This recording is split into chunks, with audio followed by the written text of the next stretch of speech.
It's that polarization. It was a huge part of it was the conversations about fake news. Trump bringing that idea forward, where the news agencies are promoting propaganda, which he's right, but it's going to come under immense microscopic attention when it comes to the public. Because now we're talking about deepfakes. And first of all, we don't know if deepfakes have already been used nefariously to fool the public. There was some weird footage earlier on when Biden first became president. Not saying that those were deepfaked, but there were, sometimes it's just weird stuff happens with the feed or something like that. And you're kind of like, I don't know if that's 100% real. We know Biden has a fake office he does reports from and stuff like that. So, it's kind of how you define fake in some ways. But the political thing is huge. And we have the LA Times here. Headline: real-time deepfakes are a dangerous new threat. How to protect yourself. Okay, so they're going to show us how we're going to protect ourselves. Just a couple things here. You've probably seen deepfake videos on the internet that injects facsimiles or famous people into odd or funny situations. For example, a fake Tom Cruise doing industrial cleanup, or in a truly meta effort, an artificial Morgan Freeman hyping the era of synthetic reality. Now imagine receiving a phone call from someone who sounds exactly like your child, pleading for emergency help. Same technology, but no one's laughing. And that's been part of the problem for all this time. Now, how to protect yourself. All right, LA Times, how do you protect yourself? And they quote this guy named Talcove, who's been sort of the guy giving all the info here. Talcove offered a simple and hard-to-beat way to guard against deepfakes that impersonate a family member. Have a secret code word that every family member knows, but the criminals wouldn't guess. If someone claiming to be your daughter, grandson, or nephew calls, Talcove said, asking for the code word can separate real loved ones from the fake ones. Quote, every family now needs a code word. End quote. I don't know. Practically, sure. But it is a little disturbing in this kind of encrypted world, this hyper-digitized virtual reality that we are entering. That, especially if you understand how crypto works with the generation of a public key and a private key that allows you to access, certain things. Everything is becoming password protected, even your own family. And that is the effects, the societal effects of this technology of deepfakes, specifically when it comes to trying to fool your friends and family. And so how serious the situation is in a context of family or somebody trying to fake a family member, magnify that by a million for politics, right? So now we there's a couple stories here from AP that I want to highlight. This first one actually is from AP. The headline: AI presents political peril for 2024 with threat to mislead voters, which is hilarious because it's like, have we not misled voters every election for generations? The agenda is the same. Maybe the tools are a little different. Now we got fancy code doing the persuading, but come on, let's not pretend like we haven't tried to mislead voters in either direction of any election in the last, 50, 100, 200 years. Yeah, I would say that the longer it's been since the inception of the system, at least in the U.S., it's gotten worse and worse, So, all right. So, they're pointing out the obvious here that AI can cause problems. The implications for the 2024 campaigns and elections are as large as they are troubling. Generative AI can not only rapidly produce targeted campaign emails, text, or videos, It also could be used to mislead voters, impersonate candidates, and undermine elections on a scale and at a speed not yet seen. Ooh, so scary. So scary. What are we going to do? What we're going to do is do exactly what China did. Because same AP outlet here, this is a few days ago, ChatGPT user in China detained for creating and spreading fake news. Police say that the Chinese police or American police or European police or what? Okay. San Francisco, AP. Chinese police said they recently detained ChatGPT user for allegedly using the AI-powered chatbot to create a fake news story about a non-existent train crash. It's one of the first enforcement actions under a recently enacted Chinese law regulating AI-generated deepfakes, seemingly realistic but fabricated digital images, video, or other media. According to a police report from the northwest Chinese province of Gansu, a man identified only by his surname, Hong, used ChatGPT to create a fake news article about a crash that supposedly led to the deaths of 9 construction workers in Gansu. 21 accounts on a popular social platform, all owned by a media company based in southern China, spread the fake story within a short period of time. Okay, the way they make this sound, it sounds like the guy was just like, hey, I'm doing a little project on ChatGPT. It sounds like it's the media companies that made this go viral. So it's almost, and you know, if the state has control of some of that, then who's really doing the bidding here? Is it the guy, or is it the government taking advantage of a guy who actually made something like that and making an example out of him? Look at this guy created fake news story, try to lie to everybody. We're the Chinese government. We're going to come in. We're going to shut it down. This guy's an example. You try to do that, you're going to jail. Like most foreign websites and applications, ChatGPT is technically unavailable in China thanks to the country's Great Firewall, which censors internet for residents, but determined individuals can gain access via commonly available virtual private network software that bypass a firewall. Yes, the VPN. See, this is what's hilarious about what we're seeing here. Government and mainstream media. Government and mainstream media are behind. You know, that's what we've seen. They are behind in terms of they're trying to define culture, but they're behind when it comes to what's actually happening. So, you know, that's why AP has to explain virtual private networks. Yes, it's a big thing that people use these days to get around censorship. So I think this is more of a staged, almost like a false flag, where the Chinese government is like, because remember, they have on TikTok the ability to make anything go viral. I'm sure they have the same thing here. And in this occasion, you were chosen. You were chosen by the lowercase g gods of social media in China for your content to go viral, just for all the wrong reasons for this guy. So yeah, and careful what you wish for.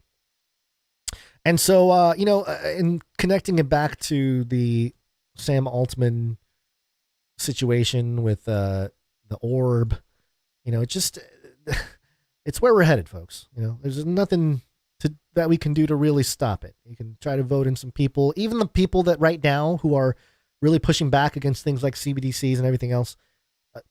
Sure, I think that's good. I think maybe there are some places that you can get around it without too much, you know, government intervention, but it's not getting any better. The situation's getting worse. And here's an example.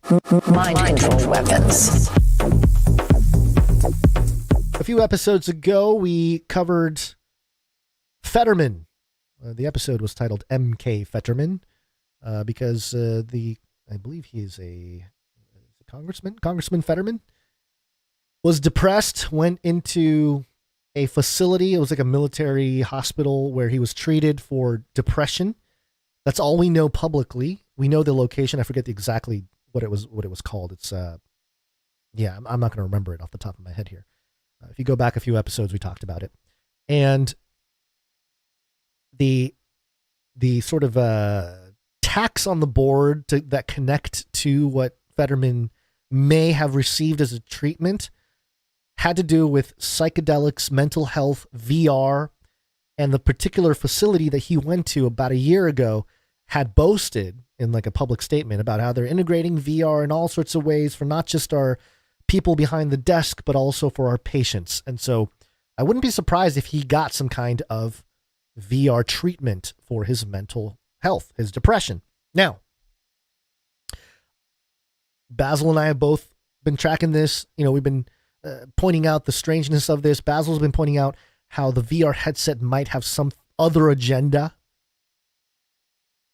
And I really think that we're headed in the cultural sense, an atmosphere, a cultural climate where something like Neuralink, where you have brainwaves connected to the machine and monitored, and your BCI, your brain computer interface, becomes a necessary tool to properly express yourself clearly. You have your thoughts. Sometimes, man, it just doesn't come out as clearly as you'd like through your voice, through your words. And so if I can just tap into my brain, then, hey, the machine will interpret the idea for me. I will not have to do it on my own. And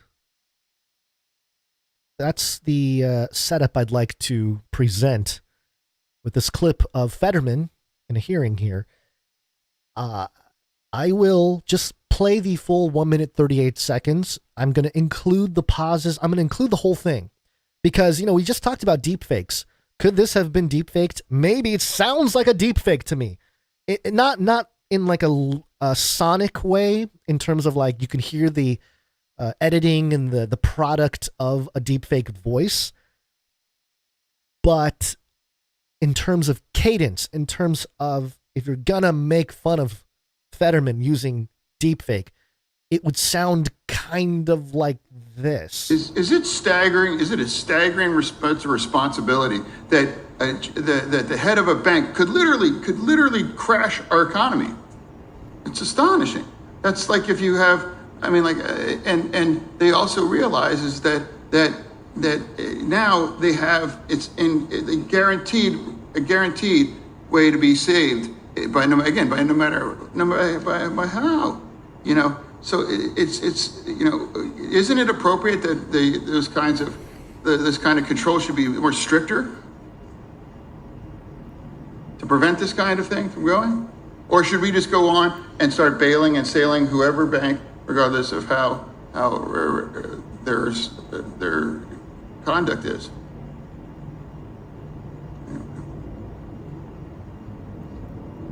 I'll give you an example. The Republicans want to give a work requirement for SNAP. For a hungry family has to have this kind of penalties, or some kinds of working required. Shouldn't you have a working requirement after we sail your bank with billions of your bank? Because they seem to be more preoccupied than SNAP and requirements for works for hungry people, but not about protecting the taxpayers, that will bail no matter whatever does about a bank to crash it.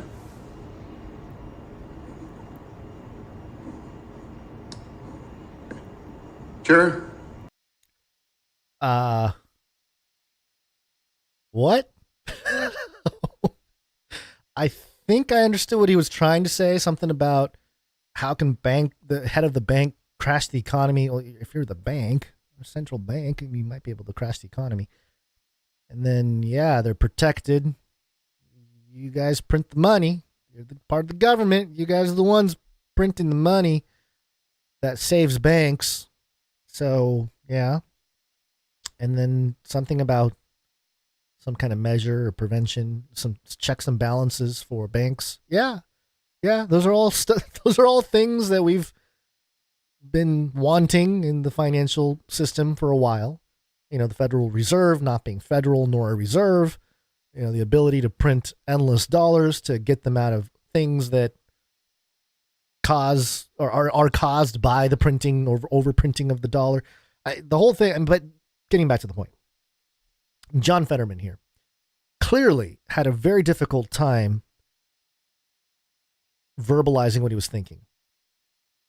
And given the fact that he already, he went through the depression, all the talking points I had mentioned earlier, is it possible that he is being sort of mind controlled, conditioned, treated? Maybe he's getting treatments, quote unquote, that are causing him to become less and less functional in sort of the flesh state and more reliant on some kind of either cybernetic thing directly or some kind of machine, or, hey, join me in the Fetterman verse, where you'll see me in my metaverse costume.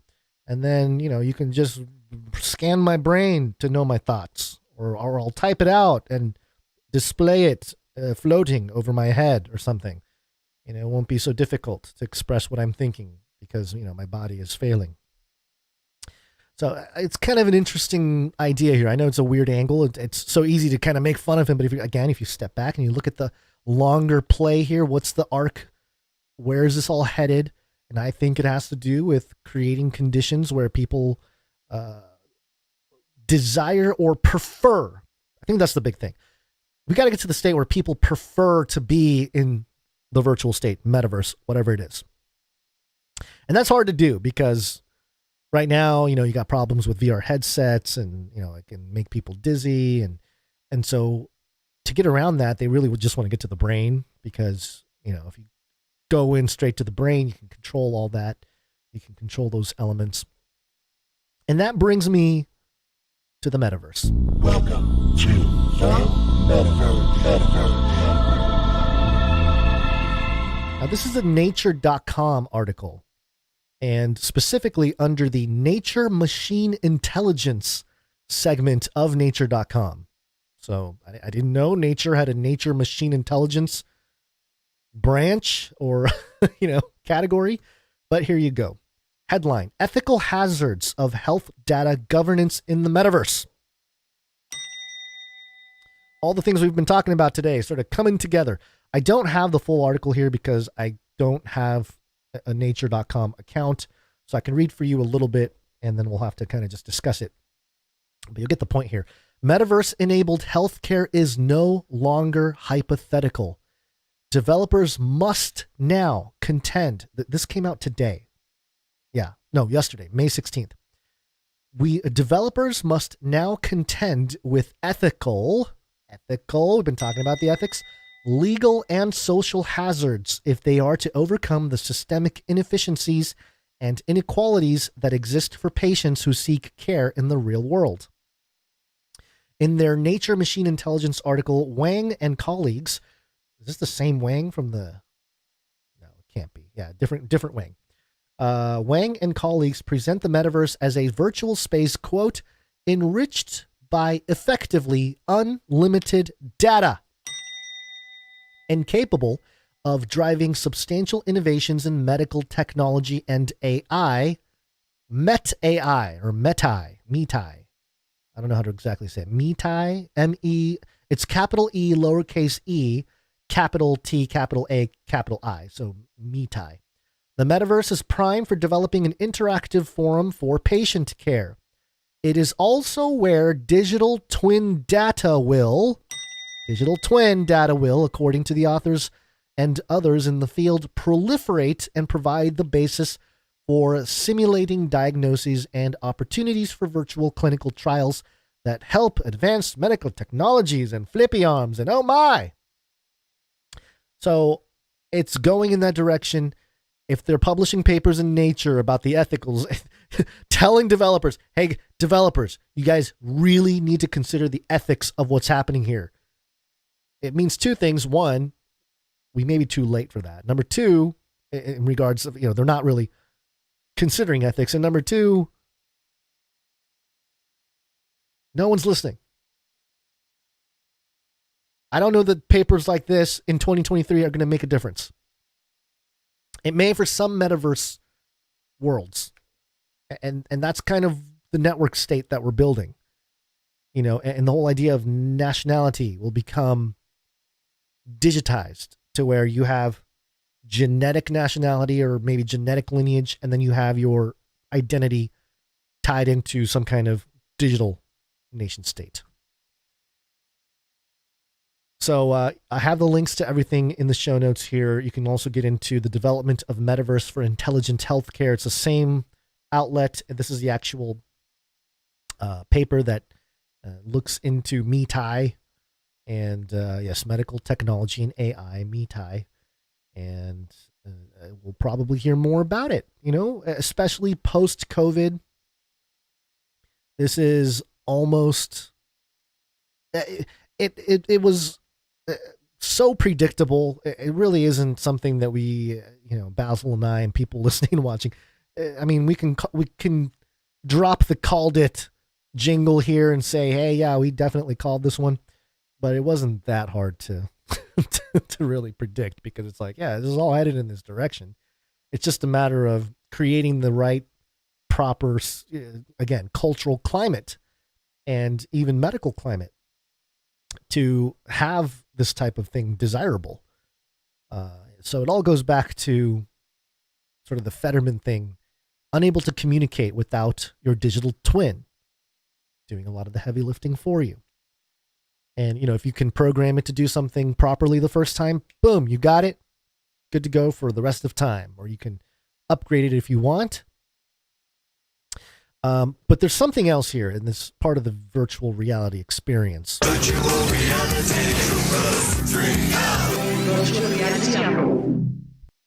I have a story here from Tube Filter. Well, it's the last one before the break.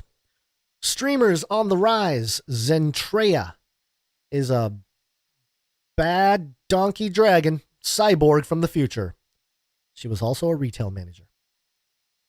All right, so I learned something in this article, and I want to share it with you all.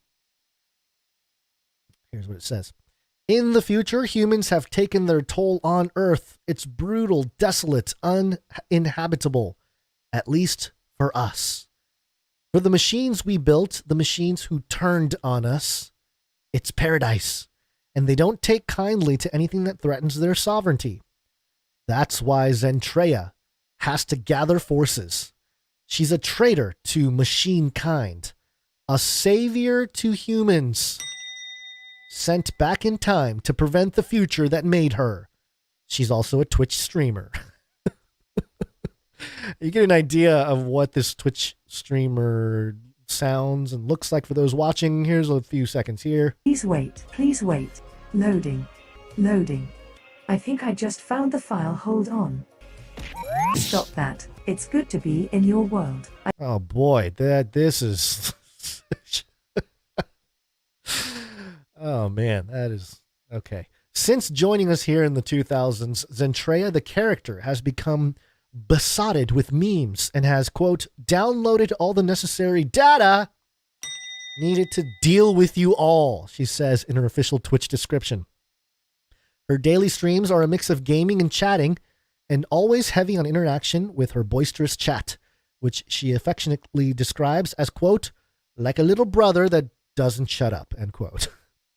Behind Zentreya, the character, is Zentreya, the creator, who, parenthetical, as is common in VTubing, protects her privacy and doesn't share her IRL, that's in real life, name, face, location, or other personal data. Huh. Interesting. Okay. So I maybe some of you watching, listening already knew about this. VTubing, so virtual tubing, virtual streaming. I didn't know this was like a word that was a thing. VTubing. Okay, so now I think what we need, we're going to take some steps into the future here. Basil and I need our own anonymous VTube characters that we can step into. Hopefully a little bit better experience than Zentreya, who just sounds like a really boring robot chat machine. It says here, she does share, though, that before she found VTubing and made Zentreya the character, she worked in retail for nearly 10 years, with some management positions giving her the kind of customer service skills and, quote, a very unique way of figuring out how to bounce off somebody that are now essential to her streams. Okay. it gets into some more detail. We don't have to get into the detail here. There may have been something I highlighted down here. Maybe not. I don't know. Maybe not. Yeah. It's just, sure, VTubing. Kind of being a VTube celebrity. I believe there's like millions or at least hundreds of thousands of people who tune in to Zentrea. So I am going to say that we will get a VTubing politician somewhere in the future. But here's the difference.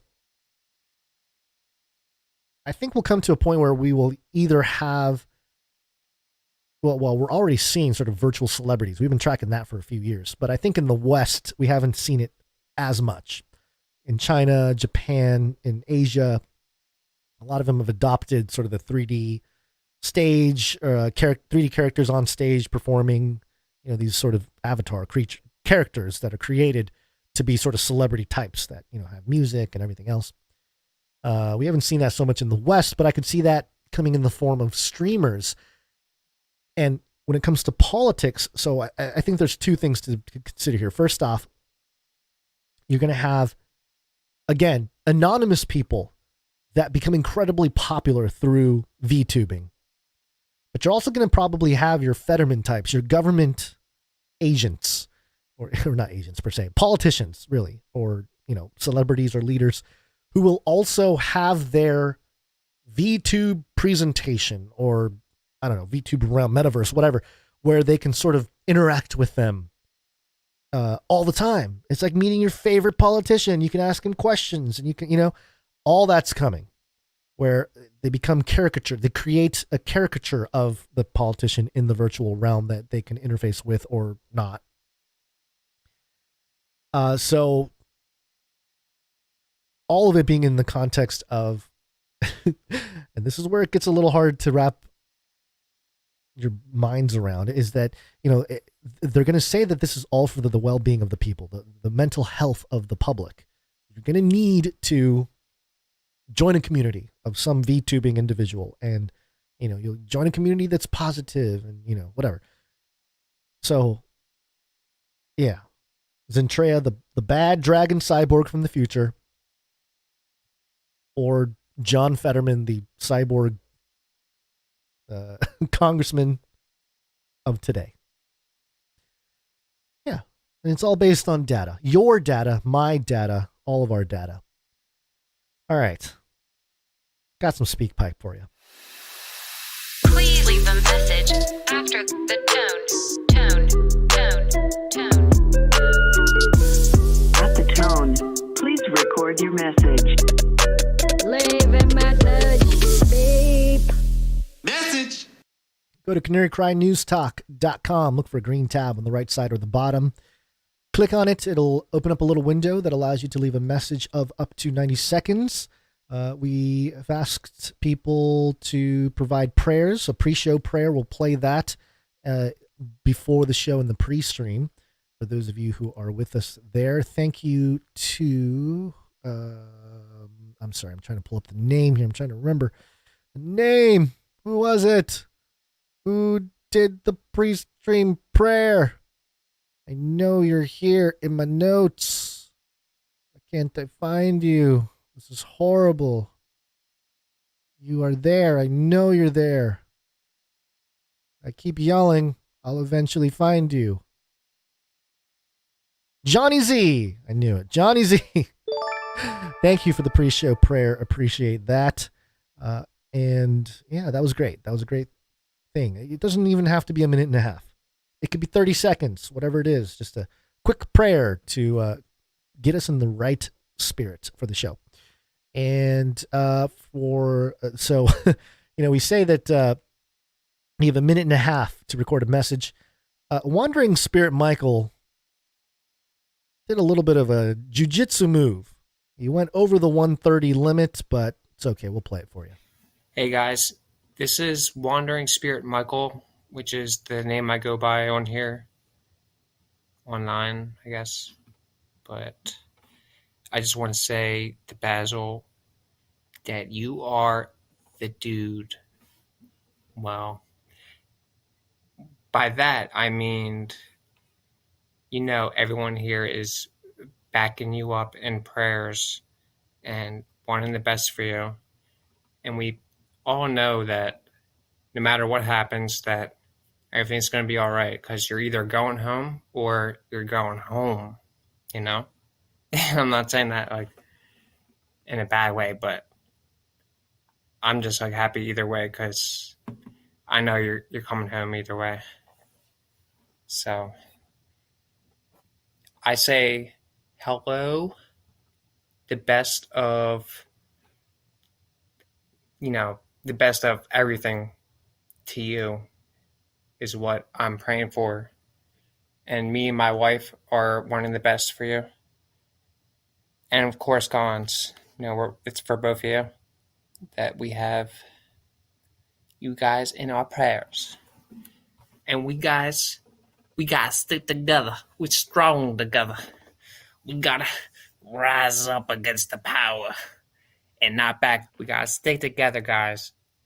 And by that, I mean, I'm sorry for letting this drag on so long, and that everyone wants the best for you guys. So I'm saying my farewells, and I wish you guys all the best. And of course, here is a goodbye.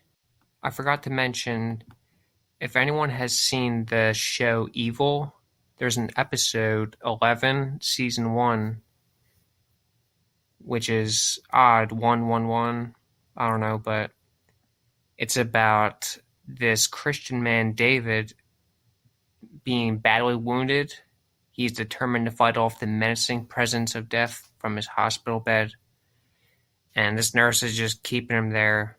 And it just really sounded very similar to what Basil was explaining. I just think it's interesting if you guys check out this episode and see if it's something weird. Anyway, you guys are the rock. Thank you very much, Wandering Spirit Michael. He hacked the system. He gave us 3 messages to have a message over a minute and a half. So appreciate that. We'll check out that show. Yeah, there seems to be a lot of things that, it's almost like the shows have run out of ideas. So they're just taking reality and rewriting it for their shows. Thank you very much, Wandering Spirit Michael and your wife. Appreciate the prayers and the continued support. We got one more from Rochelle. Happy Wednesday, Canary Cry. I hope everybody's doing well. I am coming to you today with 1 Peter 2:9. Thank you, Kendra. This is a request from a friend of mine. And let me just read this to you real quick. But you are a chosen people, a royal priesthood, a holy nation, God's special possession, that you may declare the praises of him who called you out of darkness into his wonderful light. Amen. Okay, so let me get my egg shaker. But ye are a chosen generation, called in to a special election.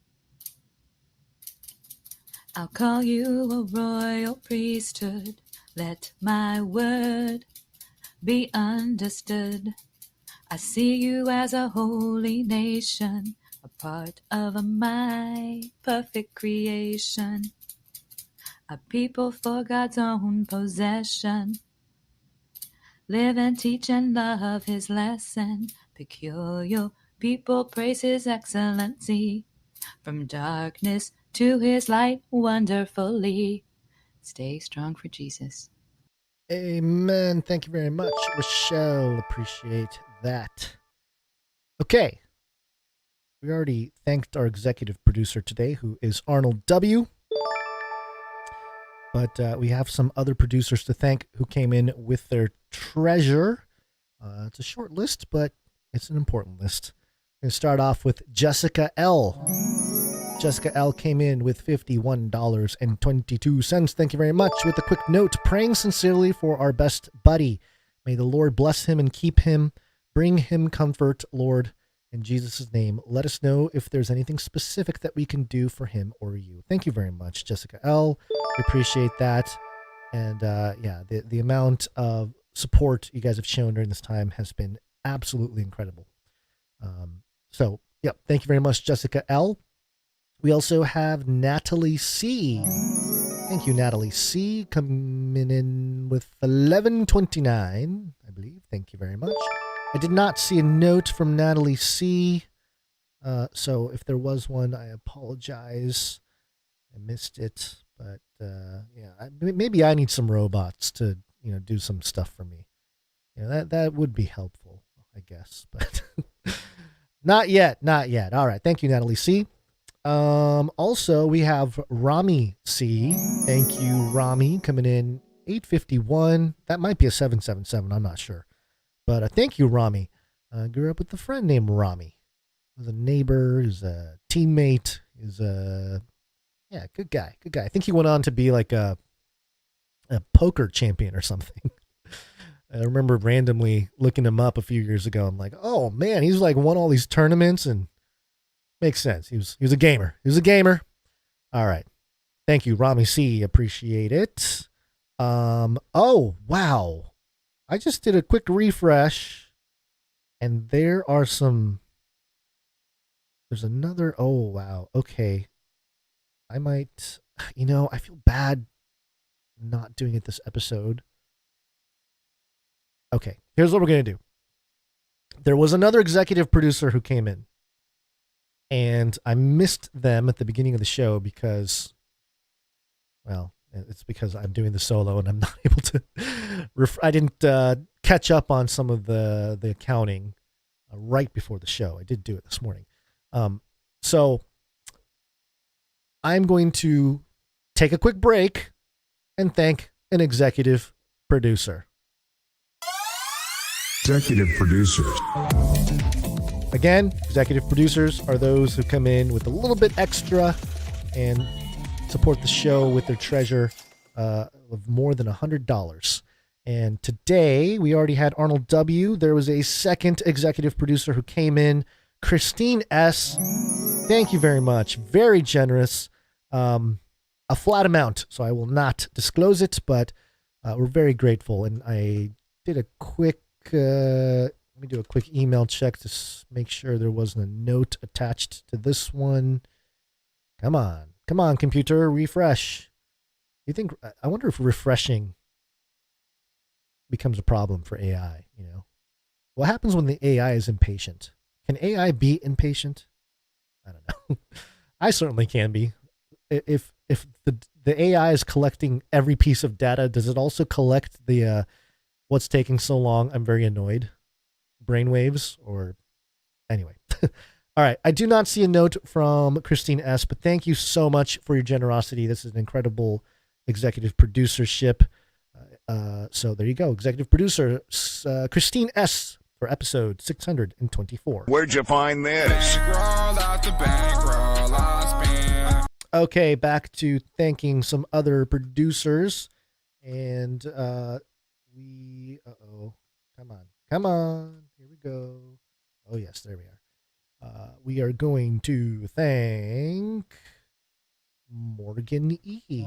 Thank you, Morgan E, for coming in. I believe it is Morgan E.'s 29th episode in a row. And let's see, is there a note with Morgan E.'s support here? I apologize. It's a little bit slow here, sluggish. We'll get through it though. I don't think there is a note. It was for the amount of $20.53. I believe that is the year that Flippy will grow legs. 2053. Thank you very much, Morgan E. Appreciate it. Next up we have, that's it. That's it for people coming in over the $7.77 line, which permits what is it? I guess we read your note if it's over 777. So it's under, we still would like to thank you. And we're going to start off with Sir Casey the Shield Knight, 298 episodes in a row. By the way, if somebody doesn't make a 300 jingle in like the next, maybe like by the next episode, or certainly by the one after that, I'll definitely put one together for you, Sir Casey, because 300, a streak of 300 is monumental. So I'll make a jingle for that for sure. So look out for that. Only a couple more episodes to go for Sir Casey. We also have Veronica D coming in. Thank you very much, Veronica D. 260 episodes in a row, as well as Dame Gale, Mary Whisperer of an X's and O's, Lady of X's and O's, that is. Thank you very much, Dame Gale. 260 episodes in a row. Sir Scott, Knight of Truth, coming in 284 episodes in a row. And the Ronin Poet coming in 5 episodes in a row. Thank you very much to all of you. Oh yeah, Streakalicious. Women rule. There you go. Okay, real quick, we're going to thank some people for their talent, starting with audio production. Audio production.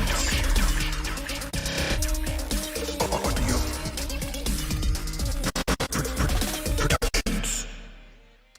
Yeah, you can go to canarycry.art and submit artwork for the show. We do appreciate it. And it's something that really does help shape the culture behind the community here. And, you know, sort of the idea, and I guess in the practical internet entrepreneurship kind of thinking, which is changing all the time. So it's not something that's sort of, you know, law or anything like that. But we have so much content out there. It's actually pretty surprising to me that there hasn't been some form of art that one of our producers has done that hasn't gone like crazy viral for one reason or another. And I don't know if it's because we do such a poor job of doing social media ourselves, or if there's, you know, something going on where they're like, anything Canary Cry, we can't, you know, the G button pushers behind TikTok. I know we're not on TikTok, but, you know, the similar thing for YouTube or wherever else, saying, these guys, we can't let them get too juiced up over there. It's, it's too much. So, anyway, what was I talking about? Yeah. So, talent, it's very important, and it does shape the culture behind the community. We have a wealth of images and sound bites and audio and things like that really document everything as well. You know, it's not just for fun, it's also for documenting purposes. So there you go. Audio production. Today, actually, we have nothing. We don't have audio production. So we'll go straight to the art. One art, please. Kick it off with Sir Dove. One art piece from Dove. As a note, it says, piece for this week's Bible artwork, I did an illustration for Psalm 118, verse 12. They swarmed around me like bees, but they were extinguished like burning thorns. In the name of the Lord, I cut them off. Hope you guys like it. Keep doing what you do, and I'll keep praying for yins. And yeah, fantastic art. You have, they surround me like bees written at the top. In the name on the left in vertical, of the Lord on the right in vertical, I will cut them off on the bottom there. And the words, I will cut them off, is literally chopped right through the middle of the sentence. Very nice. And in the background is some flowers. And then you have some angry bees, mean old bees doing their bidding for G or something. I don't know. Thank you very much, Sir Dove. Appreciate it. Fantastic work as always. All right, next up we have Mark A coming in. Good to see him, Mark A. It's been a few episodes. Shalom, boys. I've been praying for Basil. May he be blessed with a speedy recovery. This art is in reference to the cattle mutilation story Yins did a few episodes back. After hearing that they were missing lips and rectums, plural, I think I know what's really going on. Hope Yins likes this one. Okay, I had a question about the plurality of that word. I'm just going to leave it alone. Okay, so this is a 4-cell cartoon of... Ooh, what is going on? I'm having some strange phenomena happening on my end here. Hold on, I'm going to refresh because, yes, something weird is going on. All right, so it's called What's Really Going On the top left block where it starts in a square box. Basil Ranch off the grid, 3:33 a.m. That's BA.S.I.L ranch. Wonder what that means. And you have kind of a UFO floating, a typical flying saucer. It's got a beam shining its light on something down there. Is that an emu? What is that? I don't know what that is. And then there's a barn, and there's a speech bubble to the barn. And it says, "What's that, Monty? You hear something outside, boy?" And what is that? What, I can't tell what that is down there. It's like a little tear in space-time or something going on the bottom right. Not sure what that is. And then on the right, the next block here, "Freeze, punk," says the flippy arm Basil. And he's got the flashlight handgun combo kind of floating in front of him. I don't know how he's holding it there, but there it is. And then there's a speech bubble from outside of the frame saying, "Ah!" And the next frame shows the speech bubble from Basil. "Whoa, dude, what are you doing?" And there's, is that a swan? It might be a swan in the background, kind of laying down. And then there's an alien gray covering his face saying, "No." You can tell he has 6 fingers there. He's got a scalpel in one hand. He's covering his face. You can see one of his eyes. And then in the final cell, it says here, or it shows a table that says "Space Dogs." And then on the table is is Doggo 3000 kind of pumping out some food, I guess. Then there's bags of lips and something. Shoals falling apart a little bit. Sorry. Kind of a weird scene here, to be honest. I don't know how, it's kind of difficult to explain. And then there's a hole in the ground, kind of in front of the Space Dogs gooey food maker processing thing there, with the alien going after the bird with a speech bubble. "Wait, it's not what it looks like." I get it. Okay. So he's making food from the birds. Is that what it is? Okay. Thank you, Mark A, for another great comic strip of what really happened with the cattle mutilations. Apparently, it's just the aliens trying to make some bird goo food. Soylent Green is real. Alien greens. Thank you, Mark A. I apologize if I completely butchered the end of that. It was worth it, though, I hope. All right, we got another one from IAnon, another cartoon. There's a part 1 and part 2 here. We're going to zoom in on the top left here. It says part 1, and it shows Basil. This is all pencil, looks like pencil drawings. The top left cell, it's got Basil in a hospital bed. He's got his googly eyes kind of half open in a post-surgery stupor. And he's saying, "Where am I?" And then his IV tower with his IV bag also has some girly-looking googly eyes with some lips and a bow tie, it looks like, on her head. And she is saying, "Honey, you had an emergency appendectomy. You gave us quite a scare. The kids and I almost lost you, but it's all gonna be all right now." And then captions in the next cell here. It says, "The doctors took this opportunity to implant..." Oh, it's still her talking. "The doctors took this opportunity to implant you with a microchip that allows you to control these robot arms."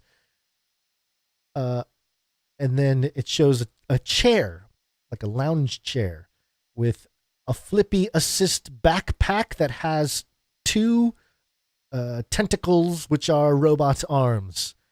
And then a speech bubble back to Basil. "Darling, you know I have mixed feelings about that." And then part 2, on the left here, it shows Basil on the bed. He's got a big old smile on his face. He's got humongous kangaroo feet popping out of the bed. And Basil is saying, they also gave you kangaroo legs, sweet. Oh, kangaroo. Oh, it's her saying, wait, hold on. I'm getting the speech bubbles messed up. She is saying, they also gave you kangaroo legs. And he is saying, sweet, as he stares at these large, hairy kangaroo feet legs. And then the last sentence says, get well soon, Basil. The show is not the same without you. It's definitely true. I butcher these cool cartoons producers come in with. Thank you very much, Anon. Appreciate it. And again, apologies. I probably butchered the whole situation here, but hopefully it was okay. Thank you very much. All right. Let's see. Do we have microfictions? Yes, we do. Microfiction. Microfiction. This first one is from Runk Smash.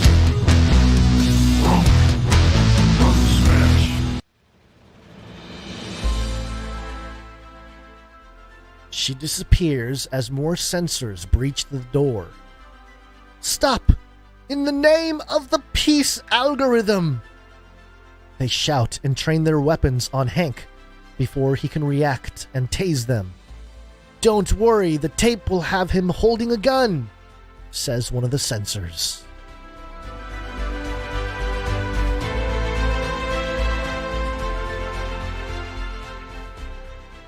Yes, another fantastic microfiction from Rung Smash, the founder of the microfiction branch of Canary Cry News Talk. Let me just check something real quick here because I want to make sure that we didn't get... Oh, there it is. Glad I checked. We have another microfiction from Stefan S.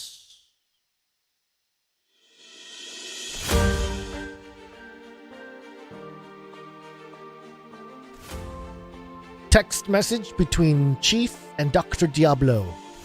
Doc, the big guy's out of doggy treats. OMG, already? We'll get on it.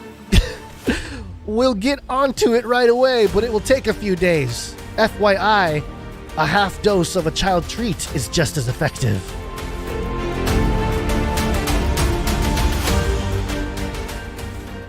Yes, and this has to do with the story about the Irish president's dog dying after Biden visits.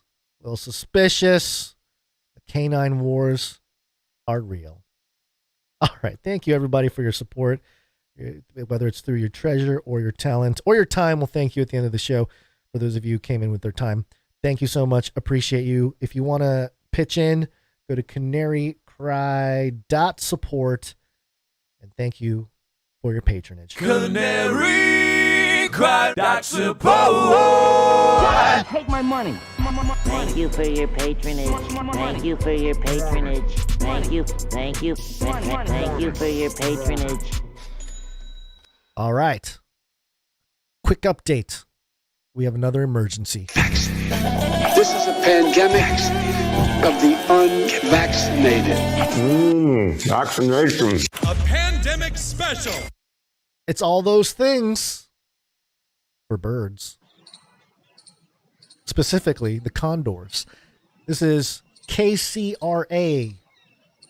Headline: Vaccine authorized for emergency use in California condors amid bird flu outbreak. Oh, the bird flu. California condors are set to receive a new vaccine for a deadly strain of bird flu. Federal officials say the virus is threatening the already critically endangered vulture species.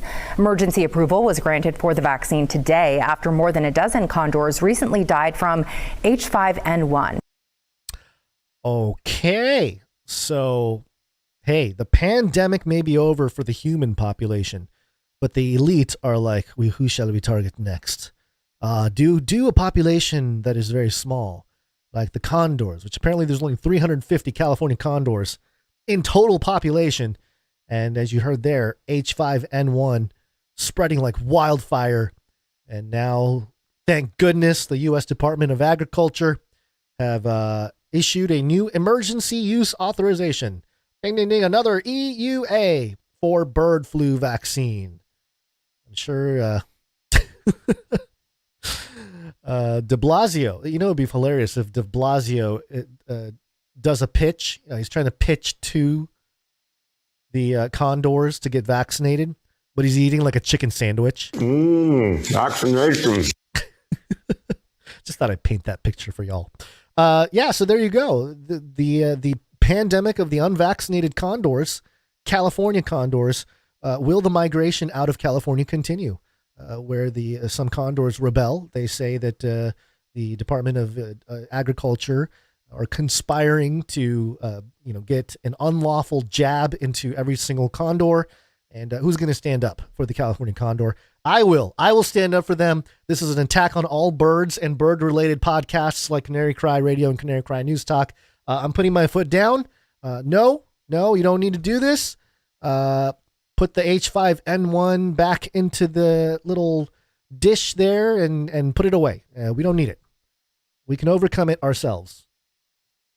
That's my takeaway. There you go. All right. I don't know.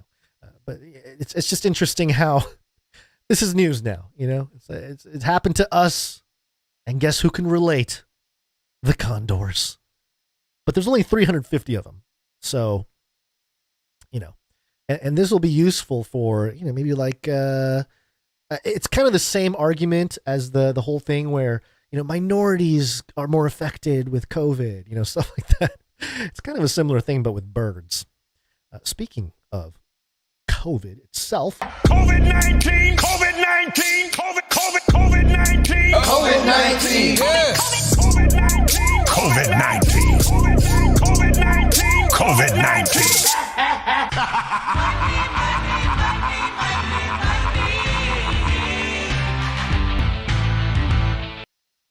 Did you notice how the laughter connected the two jingles?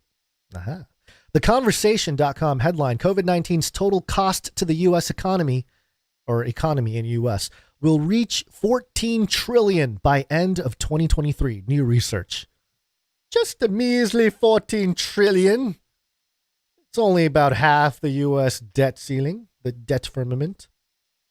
What does it say here? The big idea, the economic toll of the COVID-19 pandemic in the U.S. will reach $14 trillion by the end of 2023. Our team of economists, public policy researchers, and other experts have estimated. All right, so this is in-house work by The Conversation. Always got to love the in-house stuff because they can't be biased, can they? To come up with our estimates, our team used economic modeling to approximate the revenue lost due to mandatory business closures at the beginning of the pandemic. We also used modeling to assess the economic blows from the many changes in personal behavior that continued long after the lockdown orders were lifted, such as avoiding restaurants, theaters, and other crowded places.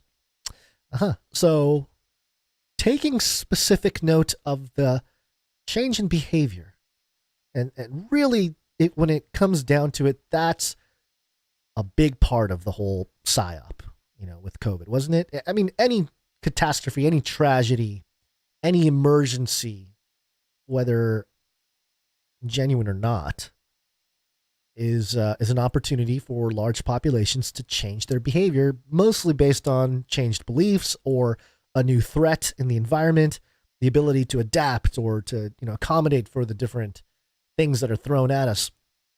It's part of what makes us human, but it all feels like it's been hijacked the last few decades, definitely in our lifetime.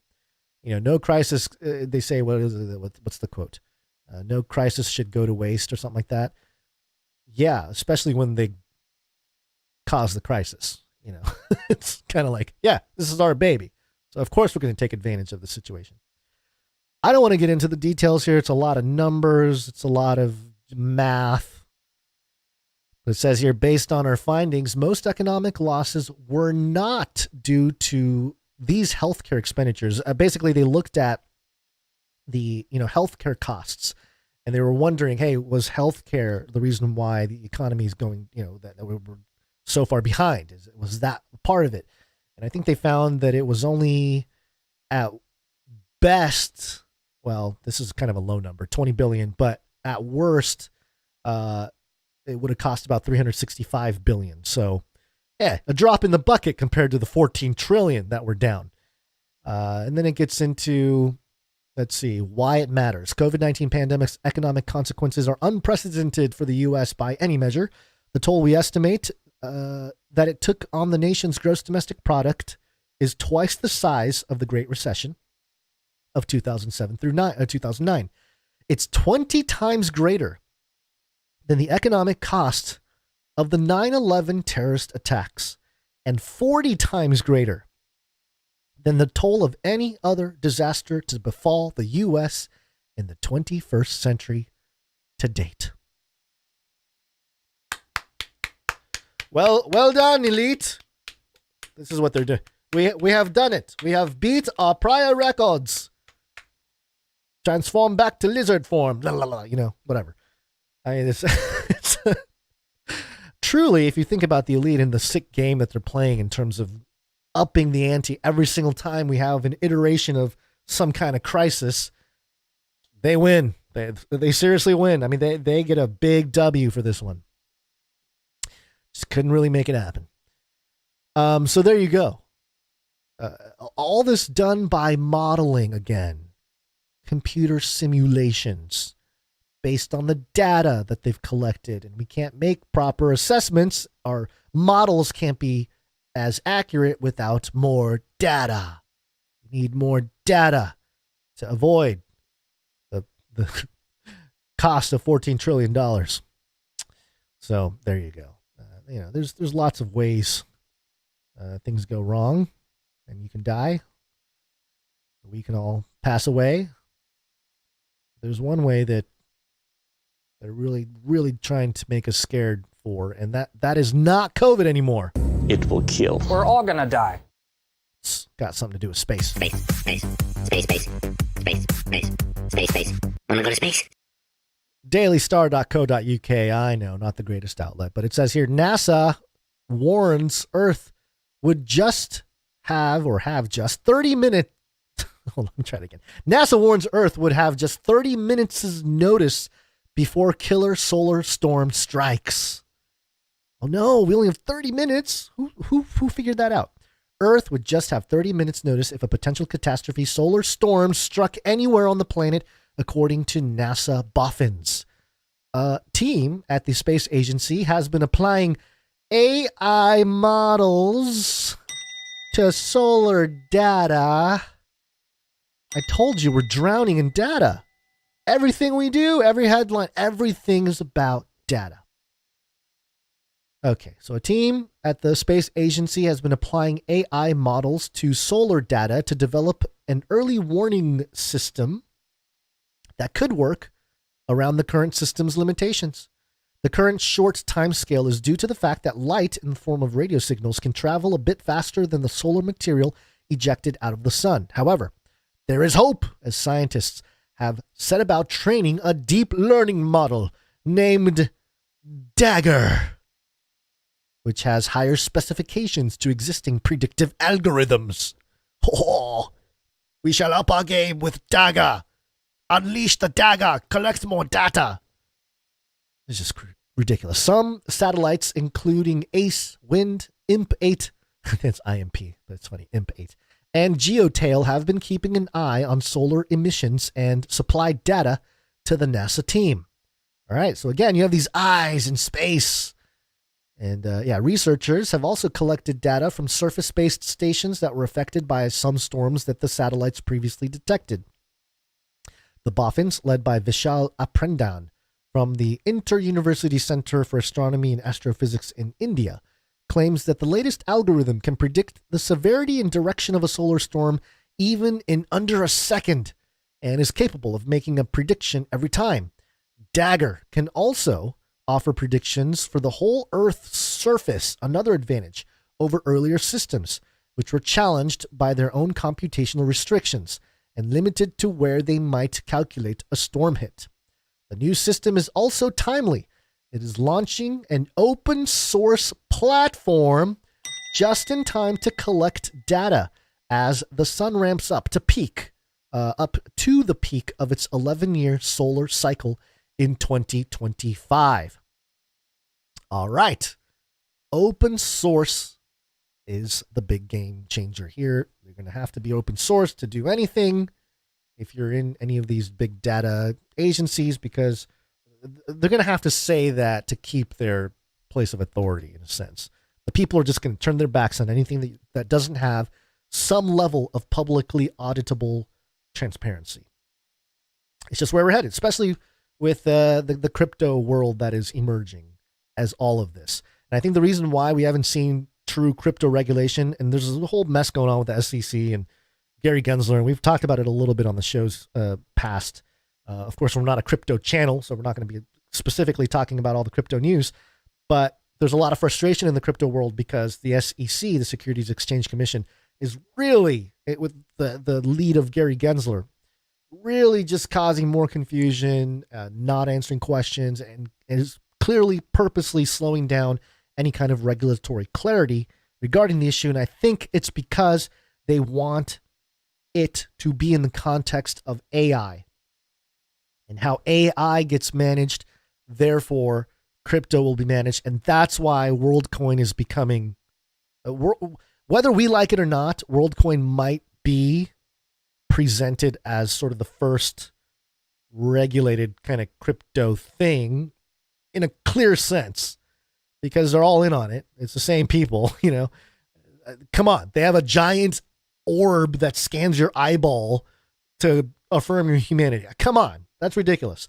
So I think that's where this is headed, that you got to have the AI legislation coming first, and then that will trickle down into crypto regulation.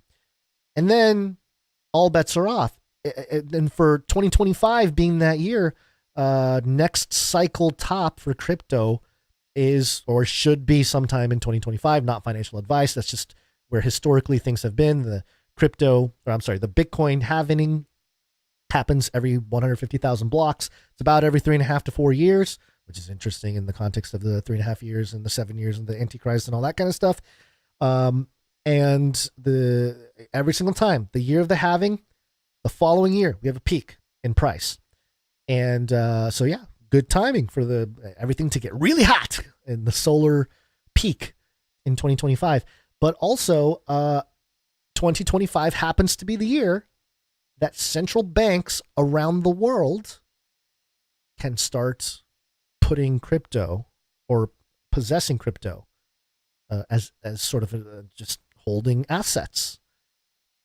So that's a big deal for central banks to be like, okay, yeah, we hold a lot of gold, and, you know, some individuals may or may not hold crypto, but now officially central banks can start holding crypto in 2025.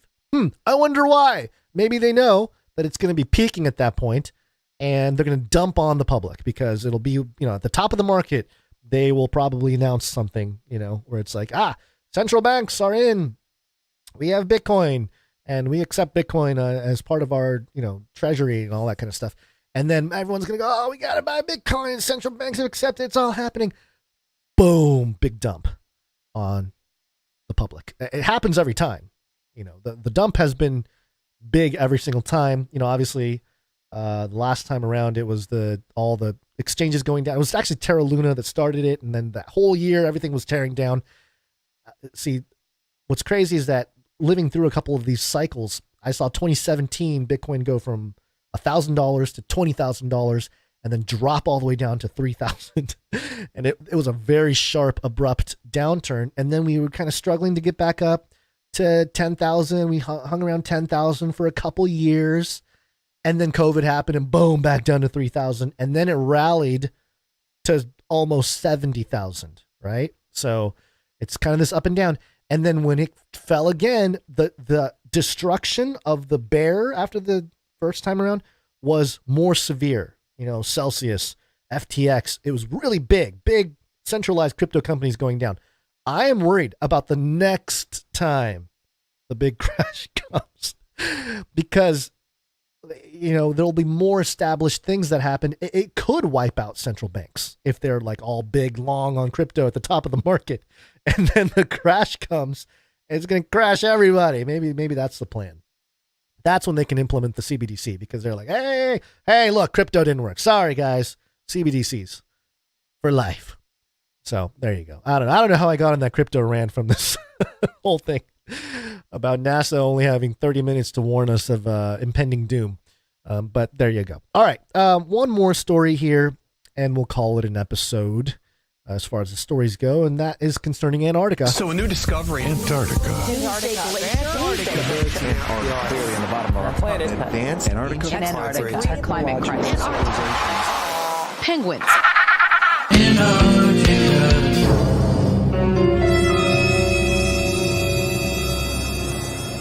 AZOCleantech.com headline: Major revision of international chemical regulation required. All right. So this is a little more of a serious Antarctica update, but Antarctica nonetheless. It says here, let me start up here. The horizon scan of chemical pollution research requirements in Antarctica has urged a call for the Antarctic Treaty consultative parties to broaden their national chemical monitoring program to include their Antarctic research stations and territories. All right, so they want to be part of the system. The personal view paper published in the Lancet Planetary Health and guided by Griffith University professor Susan Bengston Nash from the Center for Planetary Health and Food Security indicates a lack of chemical pollution monitoring frameworks in the Antarctic and Southern Ocean regions, which serve as barometers for planetary health. How can we measure the health of the planet if it's not for the heartbeat in the white desert?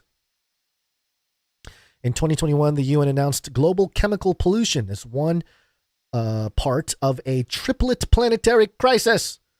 I love the UN and their crisis. It's a triplet planetary crisis. 3 prongs, along with climate change and biodiversity loss. Okay, so the chemical pollution is one prong, and then climate change is a whole other prong, and biodiversity loss is another prong. The Horizon test was conducted by the Scientific Committee for Antarctic Research, SCAR, Action Group, Input Pathways, Persistent Organic Pollutants to Antarctica, Impact. All right, good job, guys. Good names. 4 main research and research facilitation deficits were identified, with recommendations for Antarctica treaty parties on how to address these gaps strategically. They are as follows. Priority number 1, using Antarctica as a natural laboratory for identifying persistent and mobile chemicals. Wow. We have compared the Great White Desert to a petri dish. Sort of the last place where it's untouched by harmful chemicals and harmful things of man and the industrial revolution and all that kind of stuff. Well, now they're just outright, Antarctica, using it as a national or natural laboratory is needed. Number 2, research into chemical behavior, fate, and effects of changing Antarctic ecosystems. 3, assessing the toxicological sensitivity of endemic Antarctic biota. Priority 4, maintaining curious circumpolar chemical surveillance. It's all about being watched, folks. We need more eyeballs or digital mirrors everywhere, collecting data. In this case, chemical surveillance. We must know every chemical that passes through this clear, pristine, uninfected space that is Antarctica. Chemical pollution at the Earth's poles, like climate change, serve as a barometer of planetary health, and robust data from these places play an important role in supporting global chemical policy assessment and decision-making. So, of course, these people would like to be integrated into the surveillance program so they can get money from the government and also help out governments by tracking everything that goes on in the icy palace that is the ice wall, the firmament edges, white world, that they are hiding something. They're either hiding something or looking for something buried there. I am convinced. So there you go. We need major revisions in all international chemical regulation. And we need Antarctica to be sort of the bastion, the barometer, the status quo when it comes to environmental health. Because then, we can release biological weapons and do all kinds of stuff, or chemical weapons more specifically in this case. And then we can see the effects, We'll have some kind of chemical weapons attack in a subway in New York, a large one, and then it'll somehow fragments of it will be caught in the sensors in Antarctica. So we know that the chemicals, travel throughout the whole world, things like that. So I'm sure it's all coming. It's all part of the narrative crafting. And it shouldn't surprise anyone that Antarctica is being used as the bastion of clean environmental health. And then, anything that contaminates it is of evil advanced civilization. We must become harmonious with nature again and depopulate the world. I don't know why that voice has popped up so many times today. It's kind of like, I don't even know what it is. What is it? Is it British? It's like a weird, I am an elite and I like to do things evil like it's just a weird, I don't know what character that is or what it is, but yeah, I don't know. All right, there you go. That does it for the show today. The show would not be possible without producers. We already thanked our producers who came in with their treasure and their talent. And there's also a third prong to the producership engine, and that is through your time. And the first people I'd like to thank are the Clippies. Clippy on those videos. Thanks. Yes, Clippies. They are Hemsworth, Fayliverin, Jolmes, and Laura. Thank you very much for running the Clips channel and clipping things out. And yeah, there are some AI tools that might come in handy when it comes to clipping some stuff. But we appreciate those of you who are part of that. Thank you very much. And that wouldn't be possible without the timestamper. Timestamp, it's hard work. Timestamp. I believe, let me double check who did the timestamps for episode 623. I think it was, oh boy, slow computer. What was that? Peace Algos? Oh yes, Peace Algos. What am I missing? Oh, I'm looking at today's episode and thinking there's no timestamps. It's because I'm looking at today's episode and the last episode, which was timestamped by, oh, come on. Where is this? Where is it? Is it Jade Bouncerson? It is Jade Bouncerson. Thank you very much, Jade Bouncerson. I appreciate you. Sorry about that. Jade Bouncerson, thank you for that. And there are some emails I'm supposed to catch up on regarding people who want to volunteer for that. And I have dropped the ball. I apologize. I will try to get to that soon. But if not, then hopefully Basil will get on that when he gets back. Let's see. What else? What else are we doing? We're thinking, okay. We have reviews, I guess. Yippee! Yeah. Canary Cry News Talk on Apple, iTunes, or Apple Podcasts, I guess it's called now.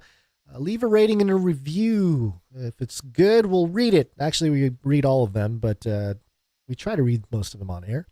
We're currently sitting at 766 ratings and reviews, at least in the American version.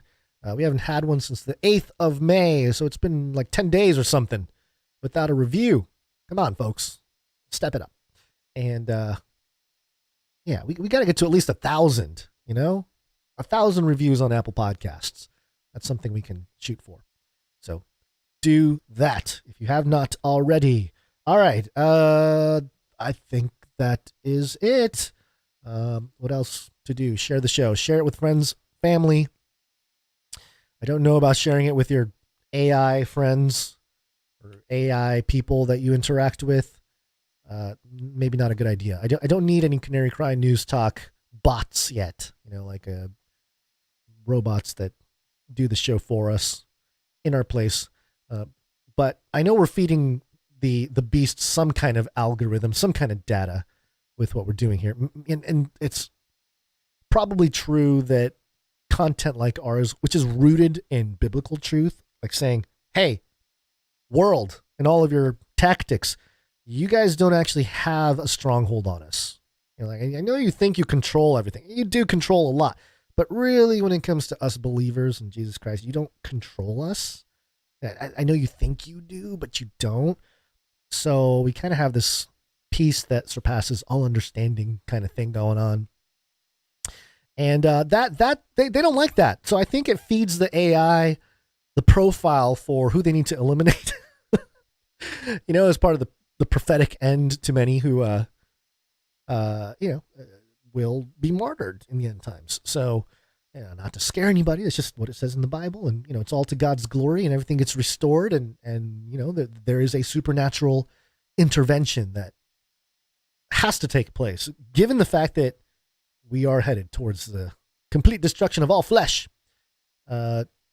There needs to be transcendent intervention, or we will do that to ourselves. And it's kind of wild to me that we live in a time now where a lot of people, very intelligent people who are not believers, are seeing the things emerging in this world and sounding the alarm, providing a platform, or at least trying to facilitate the more existential parts of the conversation when it comes to, hey, AI, it can impact us. It can destroy humanity. We might be summoning demons. Like, these are people that don't believe in the Bible and don't believe in God. And they're saying it. You know what I mean? It's a wild time. So, yeah, I suppose if you feel that way, or someone that needs to hear that message, got to share the show with them as one way to maybe help them navigate through all the craziness going on. That's kind of what we feel like at times. We're here. We've seen a lot.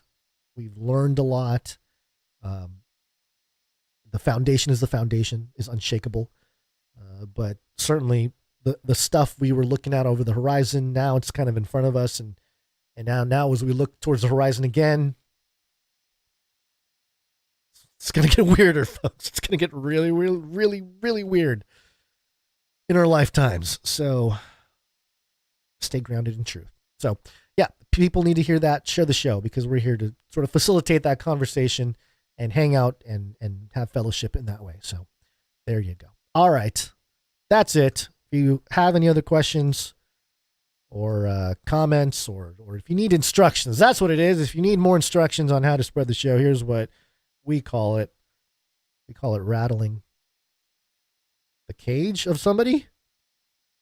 It's a metaphor. The end of the world occurred pretty much as we had predicted. I want to shake things up, stir up some controversy, rattle a few cages. Hey, stop that! You'll never silence me. I'm the last angry man, a crusader for the little guy. Leave the bird alone. Never. Rattle a few cages. Rattle a few cages. The human race will have every opportunity to improve. And if they don't? Ask Noah. Just ask Noah. He saw it before the flood and after the flood. All right. Thank you very much, folks. We'll be back on Friday, and that'll be the 19th of May. And there you go. It should be episode 625 as scheduled. Somebody in the chat saying, Ronin Poet saying it's got a little Dr. Evil. Yeah, maybe that voice that I was doing earlier, the evil guy voice, maybe a little Dr. Evil. Yeah, maybe that's what it is. It's like Gonz's Dr. Evil alter ego. My digital evil twin or something. Great. All right. Yes, we'll see you Friday. Keep praying for Basil. He sounds like he's getting better. I don't know what the timeline is of him getting out and getting back on the show. But he pulled through, so at least things are looking up. All right, guys, thank you. Have an awesome day. God bless, and remember to think outside the cage. See ya. It will kill. I've ordered more pills than anyone in the world. We're all gonna die.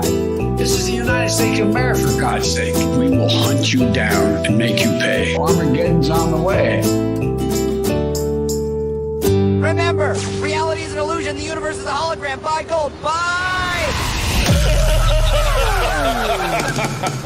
He's got the solutions for the problems that he created. So step right up for the Great Reset. For the Great Reset. Hiding in the shadows, he's always behind the scenes.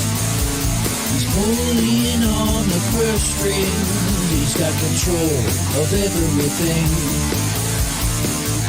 He's got the solutions to the problems that he created.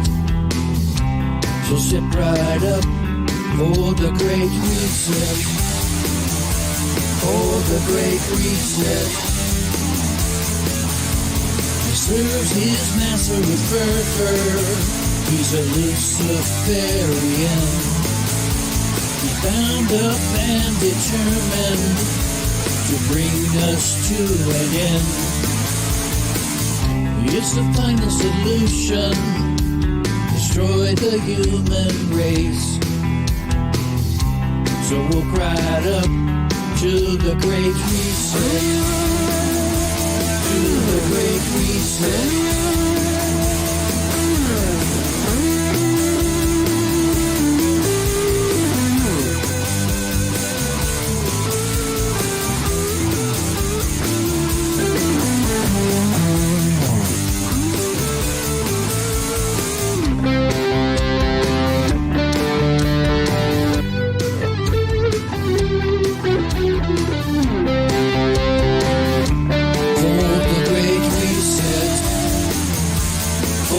Great Reset. There's only one way out through the door, but you'll need the code. 10, 5, 19, 21, 19. Or you can step right up for the Great Reset.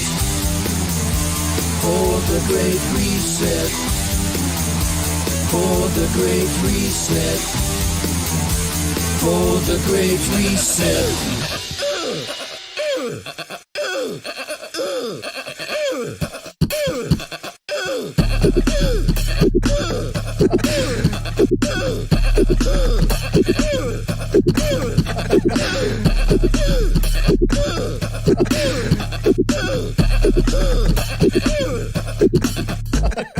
Fun fact, I believe it was another fun fact.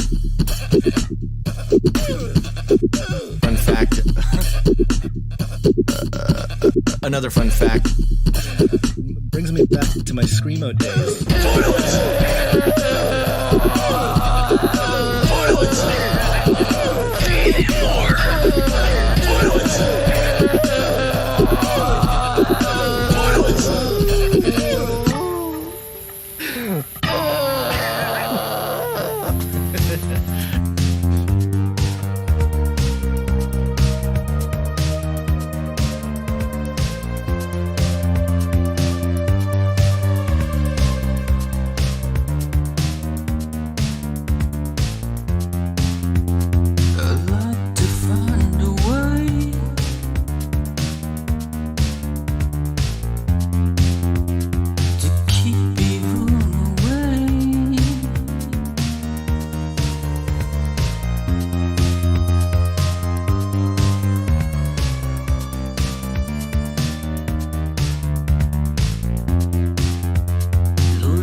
goodbye, everybody. And that's the end. And everyone says, oh, that was fun. Bye. I'm out of here. Bye. CanaryCryRadio.com/support.